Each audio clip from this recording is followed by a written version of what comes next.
Hey everybody, today I'm going to share with you 3 tips that can positively affect the world around you and maybe save the planet.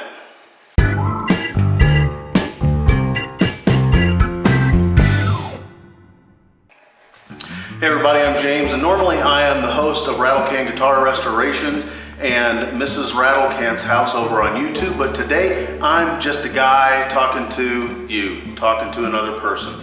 The world is becoming quite a chaotic and confusing place, and a lot of the solutions that I have heard bandied about lately are really higher level thinking that involve the government, that involve policy, that involve laws, and while that can be good, that takes a long time. So I'm going to share 3 tips with you that you personally can employ that you don't need anybody's permission to do, and that will affect the world around you.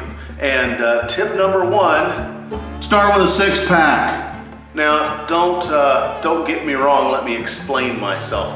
Now, this tip works if you live in an apartment building, if you live in a trailer park, if you live in the suburbs, if you live in the country, a yurt in Mongolia, a mud hut in sub-Saharan Africa, anywhere. It works anywhere. Step outside your front door and look to the left. There's probably some sort of a dwelling to the left that contains people. Look to the right. There's probably a dwelling of some sorts that contains people. Look across the hallway, street, field. There's probably a house across from you that contains people.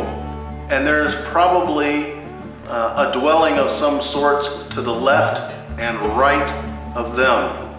That's 6 houses, 6 apartments, 6 yurts, 6 huts, 6 emergency camping shelters, 6 dwellings for humans. Now, what I'm about to propose to you is kind of far out and kind of wacky, is probably going to get a lot of people to just shake their head in a negative manner.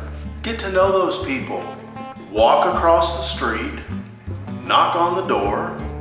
If you have a spouse or a significant other, you may want to bring them with you and say, hey, my name's Bob, and this is Carol. And they may even say, oh, hi, I'm Ted, and this is my wife, Alice. And you might begin a conversation. Talk to them, find out what their interests are. What you're doing is you are starting a neighborhood. You can live next to somebody and not be their neighbor.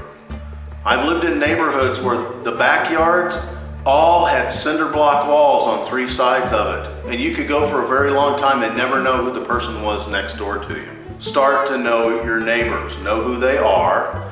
Know what they like. Know what they don't like. And engage them in conversation. That's your 6-pack. The 6 houses. A little area of 6 different dwellings. It's easy to do. Anybody can do it. It doesn't cost you anything. And who knows, you might find a friend. Tip number 2 is something that is especially easy to do if you have children. Get out of the mindset that there are loners in your school. I hate that term. Loner is another word for lonely.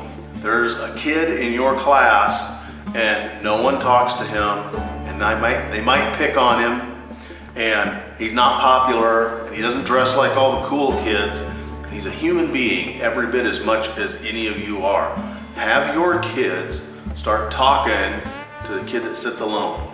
Have them invite them to sit at the cool kids table at lunch, or better yet, have all the cool kids go over and sit at his table at lunch or her table at lunch. There's no reason to go through school and to be alone. My kids go to a school with 3,000 kids in that school, and there are kids that sit at tables alone, and it's unacceptable. If you guys get a new kid in school, tell your kids to invite that kid in. Make friends with him. Make him feel welcome. If he is a loner, hate that word. If that kid's lonely and he constantly gets people to come up and say, hey, my name's Bob, you want to play Foursquare? Hey, my name's Carol, we're going to go swing on the monkey bars, you want to come with us? After a while, he might just start being not a loner. He might not be lonely. And that can lead to all kinds of great things. Teach your kids the magic words and give them the knowledge of when to employ them, and give them the ability and the confidence to do that with eye contact. What are the magic words? Yes, sir. No, sir. Yes, ma'am. No, ma'am. Please. Thank you. Please forgive me. Can I help you? There's really not anything magical about these words. But if you teach your children these words, and you teach these children when to employ these words, and you teach these children to use these words in a correct situation while maintaining eye contact with someone who has authority over them, good things can happen. There's a time and a place for, yeah, I don't know. There's a time and a place for that, and it's not all the time.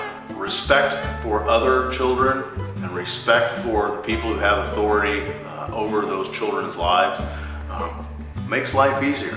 So those are my 3 tips. I'm sure there are many, many, many, many more tips that you can come up with. These things don't cost you anything other than maybe being uncomfortable by going and meeting the people that you perhaps have lived next to for a number of years, and you both sat there like stones on a wall. Anyways, I'm James. You guys have a great weekend. Go change the world. Cheers. If you enjoyed watching this episode of Mrs. Rattlecan's house, consider checking out this video. Be sure to subscribe to us on YouTube, and to get the latest updates on our progress, like us on Facebook. Thanks for watching. We'll see you again soon. Perhaps we should have some wine.